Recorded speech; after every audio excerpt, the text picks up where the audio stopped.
विदुर जी कहते हैं, तीसरा लक्षण जो व्यक्ति कभी संतुष्ट नहीं होता, हमेशा असंतुष्ट ही मन जिसका रहता है, वो व्यक्ति कभी सुख नहीं पाता है। इसलिए अपने मन को समझा करके संतुष्ट करना भी सीखो। जो मिला है उसमें संतुष्टि कीजिए, जो जरूरत है उसके लिए परिश्रम कीजिए, जिसकी जरूरत नहीं उसके पीछे दौड़ना बंद कर दीजिए। और ज्यादा मिल गया है तो दूसरों की सेवा में थोड़ा बांट भी दीजिए। किसी किसी के भाग्य में बहुत ज्यादा मिलता है, सबका भाग्य बराबर नहीं। किसी किसी का भाग्य बहुत प्रबल होता है, मिट्टी छुए तो सोना बन जाता है। और किसी किसी का भाग्य ऐसा है, सोना भी छू ले वो भी मिट्टी हो जाता है। यदि आपका भाग्य बहुत प्रबल है, जिस समय गुजरात में कच्छ भुज में भूकंप आया था, बहुत से गांव सब ढह गए थे, बहुत लोग मर गए थे, सब मकान गिर गए थे। ये गांव कच्छ भुज में ऐसा गांव था जो पूरा धराशायी खंडहर हो गया, जिसको मुकेश अंबानी ने उस गांव को गोद ले लिया था। उस गांव की आबादी 12,000 की थी। सबके मकान बनाकर, दरवाजा खिड़की लगाकर, लेटरिन बाथरूम रेडी करके और उसका उद्घाटन करके चाबियां उन लोगों को सौंप दी थी और कहा था कि मुझे भगवान ने इस योग्य बनाया है, इसलिए मैंने आपका मकान बनाया है, क्योंकि भगवान ने मेरे हाथों से ये मकान बनवाया है। मुझे प्रेरणा मिली है कि आप इनको मकान बना करते हैं। आदमी एक ईंट किसी को नहीं दे पाता है, बहुत बड़ा त्याग किया। यदि सेवा करने योग्य हो सेवा कीजिए, दान देने योग्य हो तो दान दीजिए। और याद रखना, यदि आपके पास ज्ञान है तो ज्ञान दान कीजिए, और यदि आपके पास में शरीर में शक्ति है तो शरीर से सेवा सहयोग कीजिए। यदि बुद्धि है तो बुद्धि से अच्छी सलाह दीजिए। इस संसार में देने वाले लोग ही सुखी रहते हैं, उन्हीं के जीवन में सुख की मिठास रहती है। नदियां हमेशा पानी देती रहती हैं, वह मीठा जल बना रहता है। लेकिन याद रखना, समुंदर सबका पानी इकट्ठा तो कर लेता, किसी को देता नहीं है तो उसका पानी सब खारी हो जाता है। इसलिए देना सीखो ताकि सुख शांति की मिठास जिंदगी में बनी रहती है। मैं पूछना चाहूंगा, पश्चिम चंपारण के अलावा अन्य जिलों से जितने श्रोता आए हैं, जरा हाथ ऊंचा करें। अन्य जिलों वाले बहुत लोग हैं, अन्य जिलों से भी करीब 200 लोग तो आए। नीचे कर लो। अब ये मैं पूछना चाहूंगा, ये लाल सरैया गांव के कितने श्रोता हैं? हाथ ऊंचा करो। लाल सरैया वाले पूरा दोनों हाथ उठाओ। बहुत लोग हैं लाल सरैया। ताली बजा दो ऊपर ऊपर।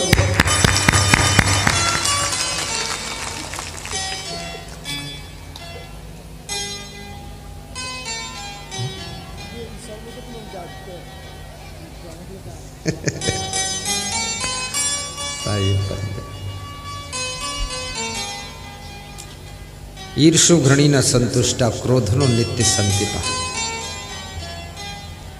और चौथी चीज, जिस व्यक्ति को बहुत क्रोध आता है उसको कभी सुख नहीं मिलता है, बहुत दुख भोगता है। क्योंकि क्रोध में ऐसे ऐसे गलत कार्य कर देता है, गलत बात बोल देता है, गलत डिसीजन ले लेता है, जिसके कारण उसका भविष्य और भाग्य दोनों बिगड़ जाते हैं। क्रोध को यमराज कहा गया है। जिस समय आपके मन में गुस्सा हो उस समय कोई डिसीजन मत लीजिए। जिस समय क्रोध मन में उबल रहा हो उस समय कोई एक्शन मत लीजिए। और जिस समय आपके मन में भयानक गुस्सा भरी हो उस समय कोई काम मत कीजिए, थोड़ा शांति से रहिए। गम खाना सीखो, सरल बनना सीखो, सहनशीलता से रहना सीखो। क्रोध आपके सम्मान को खत्म कर देता है, क्रोध आपकी इज्जत को कम कर देता है, क्रोध आपकी उन्नति को ब्रेक लगा देता है, क्रोध विकास को विनाश में बदल देता है। और याद रखना, ये क्रोध आपके प्रेमियों को भी दुश्मन बना देता है। इसलिए अपने क्रोध को नियंत्रित करो। ईर्षु घृणीना संतुष्टा क्रोधनो नित्य संकिता। और पांचवें वे लोग जिनको हमेशा सबके ऊपर संदेह रहता है, जो किसी के ऊपर विश्वास नहीं करते, वही भी बहुत दुखी रहते हैं। कबीर साहब कहते हैं, संशय सब जग खंडिया संशय खंडे न कोय, संशय खंडे सो जना जो शब्द विवेकी हो। विश्वास करने योग्य लोगों के ऊपर विश्वास भी कीजिए। संदेह के गड्ढे में जिंदगी को मत गिराइए।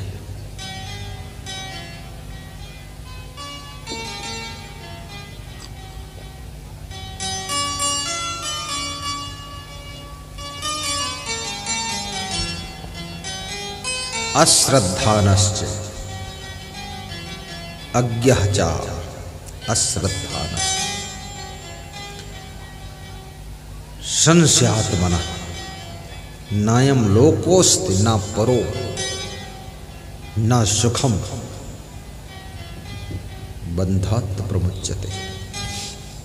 श्री कृष्ण गीता में कहते हैं, संदेह से भरा हुआ मनुष्य जिसका किसी के ऊपर भरोसा ही नहीं है, वह व्यक्ति इस लोक में सुख नहीं पाता है, परलोक में भी सुख नहीं पाता है। इसलिए अनावश्यक संदेह भी मत करिए। जो ईमानदार हैं, वफादार हैं, जिम्मेदार हैं, उनको परखो, उनके ऊपर विश्वास भी करो। इतने बड़े देश की व्यवस्था भी विश्वास से चलती है। पार्टी में इतने कार्यकर्ता होते, एक दूसरे पर विश्वास ही रखते। घर में भी विश्वास को पैदा करो और स्वयं भी ऐसे कार्य करो जो तुम पर लोगों को भरोसा हो सके। झूठ बोलने वाले व्यक्ति के ऊपर विश्वास नहीं रह जाता। आप विश्वसनीय व्यक्ति बनो, विश्वसनीय दुकानदार। कभी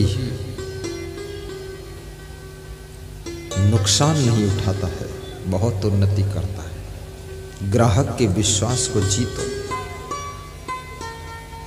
ग्राहक को भरोसा होना चाहिए आपके ऊपर कि हमें सही दाम और सही सामान सब हो रहा।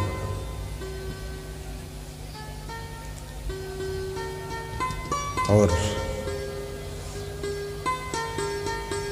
छठी चीज है, पर भाग्य जीवी खड़े थे नित्य दुखिता।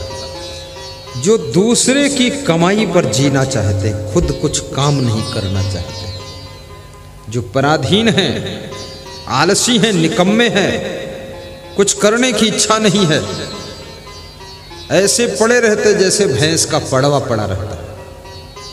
ऐसे लोग सदैव दुखी रहते।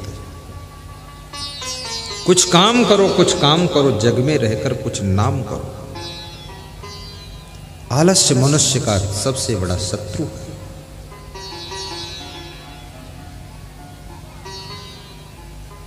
आलस्य को दूर भगाओ।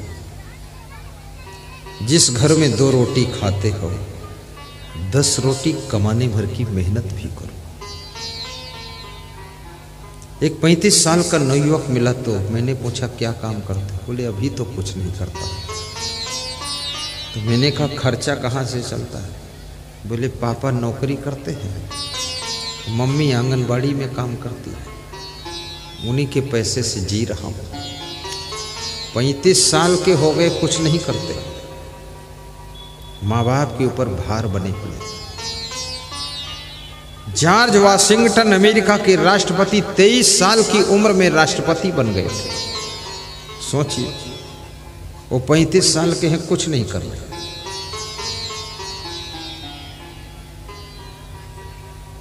अपने माता पिता के कार्यों में भी सहयोग करो। जहां रहो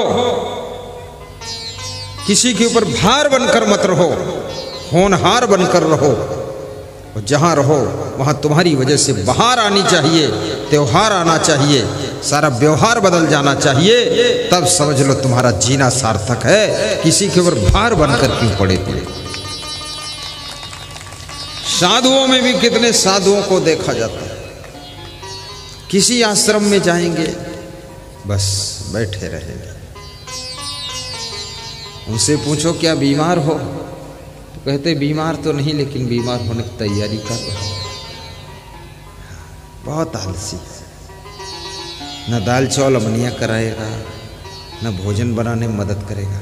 खाने के लिए जब बैठेगा तसला भर भात खाएगा।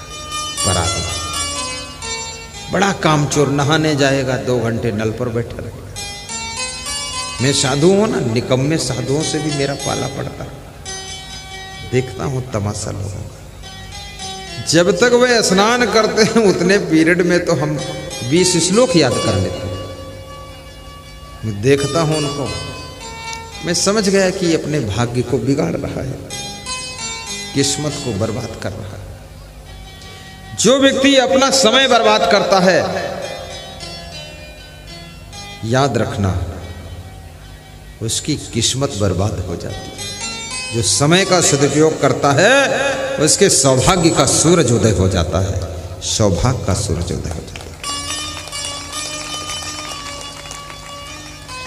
फटाफट सब काम करना सीखो। झाड़ू भी झट से लगा दिया करो, बर्तन फट से मांज लो, अपना थैला सामान झट से बांध लो, लेकर चल दो।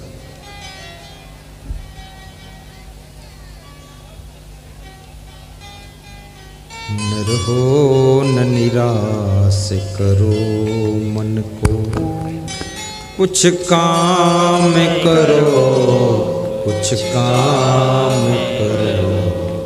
जग में रहकर कुछ नाम करो, जग में रहकर कुछ नाम करो। व्यर्थ में जीवन न जाए। अपने घर को स्वर्ग बनाना, अच्छी तरह से कार्य करना, गुरु की भक्ति करना, गुरु मंत्र भी लेना, उन्नति करना, बिजनेस भी लंबा चौड़ा करना, राजनीति पूरे मन से करना और निश्चिंत हो करके सब काम करना। पति पत्नी प्रेम से रहना, बच्चों को संस्कार और ऊंची शिक्षा देना, दान पुण्य भी करना। और यदि हो सके तो इस तरह का समागम भी कराना। जैसे आज यहाँ लाल सरैया में हो रहा है, ऐसा आपके क्षेत्र में भी होना चाहिए। इससे बहुत लोगों का कल्याण होता है। सबकी